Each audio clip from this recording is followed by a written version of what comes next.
Let me ask you something you might not hear often. What if explaining yourself is actually making you weaker? Sounds strange, right? But think about this. In today's world, everyone's shouting to be heard. Everyone wants to prove a point. But the louder it gets, the less people actually listen. Here's the paradox no one talks about. The more you explain, the more you look unsure. The more you react, the more power you give away. And the more you try to prove your worth, the more obvious it becomes that someone got under your skin. We live in a world flooded with noise, opinions, accusations, arguments. So in this chaos, silence is no longer passivity, it's strategy. Because when your words are twisted, when your truth is used against you, when your reactions become entertainment, this is no longer a conversation. It's a psychological game. And in that game, the calmest person wins. Stoicism teaches us this one essential truth. You don't need to speak to defend your dignity. You don't need to argue to be strong. You don't need to react to prove you're in control. All you need is silence and time. Because silence doesn't mean you've lost. It means you've chosen to hold your power. And in a world that runs on noise, that kind of restraint is radical. Part 1. When you're falsely accused, the strength of silence. Let's talk about something deeply unfair. What do you do when someone spreads lies about you? Your first instinct? Defend yourself. Correct the story. Prove them wrong. But here's the hard truth. The more you explain, the more suspicious you seem. The more you chase clarity, the more chaos they create. Because people who spread rumors aren't looking for truth. They're hunting for a reaction. They want to shake your calm. They want to see you stumble. They want to turn your defense into more drama. And if you give in, you lose. Not because the lie was true, but because you gave it power. The Stoics knew this well. Marcus Aurelius said, "If it is not true, do not say it. If it is not right, do not do it." Simple, unshakable, powerful. You live by your integrity, not by someone else's twisted version of your story. Let me tell you a story. There was a man. Let's call him James. He was falsely accused at work, whispers, distance, doubt. But instead of defending himself, James chose silence. He stayed calm, stayed focused, and kept showing up with dignity. Weeks later, the truth surfaced. The accuser was exposed. And because James never fought back, he didn't lose face. He rose above the noise. That's what Stoic strength looks like. So when you're falsely accused, remember this. Time reveals truth. Your actions speak louder than explanations ever will, and silence can be your loudest answer. Part 2. When you're betrayed, stay silent to keep your worth. Betrayal never comes from enemies. It comes from the people you trusted most, the ones who knew your heart and still walked away. And when it happens, it doesn't just hurt, it shakes the ground beneath you. Your first instinct might be to confront them, to demand answers, to ask, "How could you?" But here's the brutal truth most people don't want to hear. They've already justified it. They've already rewritten the story in their mind to make themselves the hero. And no amount of explaining will make them see what they chose to ignore. So what do? You do what a Stoic would do. You choose silence. Not because you're weak, but because you refuse to waste your energy where it won't be honored. Let me tell you a story. There was a woman. Let's call her Sarah. She had a best friend for over a decade. They shared everything. Until one day that friend betrayed her, spread her secrets, undermined her success. And for what? Ego? Insecurity? Sarah wanted to lash out, to speak her truth. But instead she chose a quiet exit. No drama, no revenge, just silence. And that silence, it echoed. Because nothing haunts a betrayer more than being ignored by the one they thought would fight back. So here's the lesson. Your silence is not your surrender. It's your self-respect. Don't explain. Don't justify. Just leave. And let the weight of their actions speak louder than your words ever could. Part 3. When you're insulted, don't react, stay calm. Let's face it. Some people don't want a conversation. They want a reaction, a smirk, a jab, a sarcastic comment. All designed to pull you out of character, just so they can feel powerful. It's not about truth, it's about ego. And the moment you snap back, you've already lost. because now you're playing their game. But the Stoics saw through this trap. Marcus Aurelius once said, "The best revenge is not to be like your enemy." You don't need to match their energy. You don't need to fight fire with fire. In fact, you shouldn't. Let me share a story. There was a man. Let's call him David. He had just earned a well-deserved promotion. At a company event, a jealous coworker looked at him and said, "Wow, I guess they're just giving promotions to anyone now." Everyone turned to see how David would react. But David didn't defend himself. He didn't fire back. He simply looked the man in the eyes, smiled, and said absolutely nothing.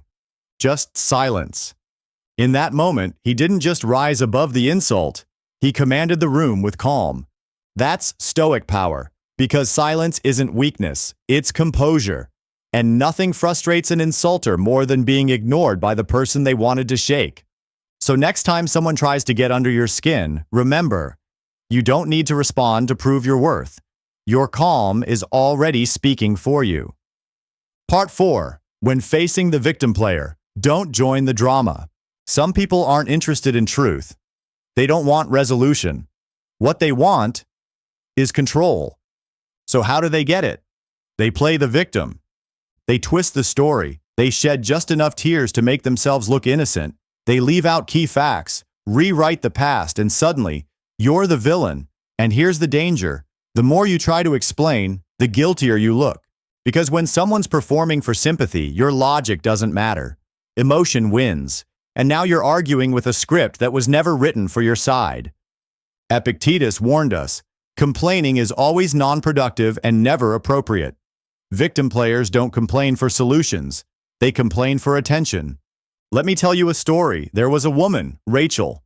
Her coworker constantly twisted reality. Every time she was held accountable, she'd cry, deflect, play the innocent. Rachel tried to be rational. She explained, she presented facts, but it only backfired. So one day, she stopped. No more defense, no more explanations, just calm, stoic silence. And over time, people began to see the pattern. The manipulation unraveled itself. Because without someone to argue with, the performance lost its stage. So here's the lesson. You don't need to expose a manipulator. You just need to stop feeding their story. Let silence be your boundary. Let truth reveal itself without your voice in the chaos. Part 5. When you're taken for granted, let your absence speak. Let's be honest, being ignored doesn't always come with a loud betrayal.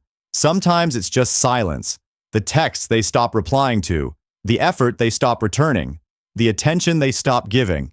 And here's the trap. The more you try to prove your worth, the more invisible you become. Why? Because people rarely value what's always available. They don't cherish what they assume will always be there. And the more you give, unconditionally, consistently, the more they begin to see you as background noise. But here's the shift. You don't need to raise your voice to be noticed. You need to raise your standards. Let me tell you a story. There was a man, Jake. He was the reliable one, the friend who checked in first, the partner who always asked how your day was, the one who remembered birthdays and showed up even when no one asked. But then he stopped. No big announcement. No drama. Just quiet. And that quiet revealed the truth. Some people only missed him when he was no longer available, and others, they never reached out again. And that, right there, was his answer. So, if you're feeling overlooked, here's your stoic reminder. Don't chase appreciation. Don't beg to be seen. Let your absence echo louder than your presence ever did. Because the right people will notice the silence. And the wrong ones? They were never really listening. Part 6. When you're provoked, calm is your weapon. Not all battles are meant to be fought. Some are set up just to see if you'll lose your balance. That's what provokers want. Not truth, not clarity, but control. They poke, prod, push your buttons, not because they're brave, but because chaos is the only way they feel powerful. The moment you flinch, argue, or defend yourself, they win. Not because they're right, but because you gave them what they came for, your peace. But here's where Stoicism draws the line. Marcus Aurelius said, "You have power over your mind, not outside events. Realize this, and you will find strength. And when you truly get that, your calm becomes a shield no one can penetrate. Let me tell you a story. There was a man, Adam. He had a coworker who lived for tension. Every meeting, every conversation, a jab, a joke, a sarcastic comment. Always vague enough to dodge accountability. At first, Adam fought back. He explained. He defended. And every time he walked away drained. Until one day, he made a shift. The next time the jab came, Adam looked at him, smiled gently, and said nothing. No eye roll, no sigh, just silence. And that silence, it stunned the provocateur, because when you're used to playing with fire, you panic when the match doesn't light.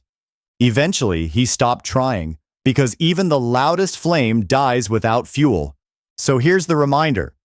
Your reaction is your energy. Protect it. Don't hand it over to anyone who hasn't earned it. In a world that runs on emotional bait, calm isn't weakness, it's mastery. Part 7. When they regret losing you, don't go back, let silence speak. Regret is loud, but silence echoes in a way regret never can. Sometimes people don't realize your value until it's gone. And suddenly, the same presence they ignored becomes the absence they can't forget. They remember your kindness, your consistency, your light. And only then, when you've already stepped away, do they show up, full of apologies and promises. But here's what Stoicism teaches us. Real value doesn't need to be reproven to those who once overlooked it. And you don't need to return just because someone finally noticed what they had. Epictetus said, "No man is free who is not master of himself." And self-mastery means this. You don't go back to places that broke you. You don't lower your standards just because someone finally feels your absence. Let me tell you a story. Her name was Olivia. She gave her heart, her time, her loyalty to someone who took her for granted. He got comfortable, assumed she'd always be there. Until one day she left. No fight, no drama, just quiet, powerful exit. At first, he brushed it off, but days turned into weeks, then months. Then came the messages, the apologies, the regret. But Olivia? She didn't return, because in her silence, she found her peace, and she wasn't willing to trade that for someone who only valued her in hindsight. So here's your reminder. Silence is not bitterness, it's dignity. You don't owe a second chance to someone who needed to lose you to appreciate you. Let them sit with the silence they created. Because your worth isn't measured by their regret, it's measured by your self-respect. Conclusion. Silence isn't weakness, it's self-mastery. In a world addicted to noise, silence is a radical act. We've been conditioned to speak up, argue back, prove ourselves. But sometimes true strength isn't in what you say. It's in what you choose not to. You don't have to explain your side to everyone. You don't have to fight every accusation. You don't have to chase closure or clarity from people who never valued it to begin with. Instead, let time do what time always does. Let truth rise without your voice. Let karma answer in ways you never could. Because silence isn't surrender. It's control. It's dignity. It's your quiet refusal to let the world pull you out of your center. The Stoics lived this. They didn't seek validation. They didn't shout to be heard. They simply lived by their values and let the universe restore balance in its own way, in its own time. So the next time you're tempted to react, pause. Ask yourself, do I need to respond? Or will my stillness say more than words ever could? Because silence isn't empty. It's full of wisdom, clarity, and power. And in a noisy world, those who master it rise above it.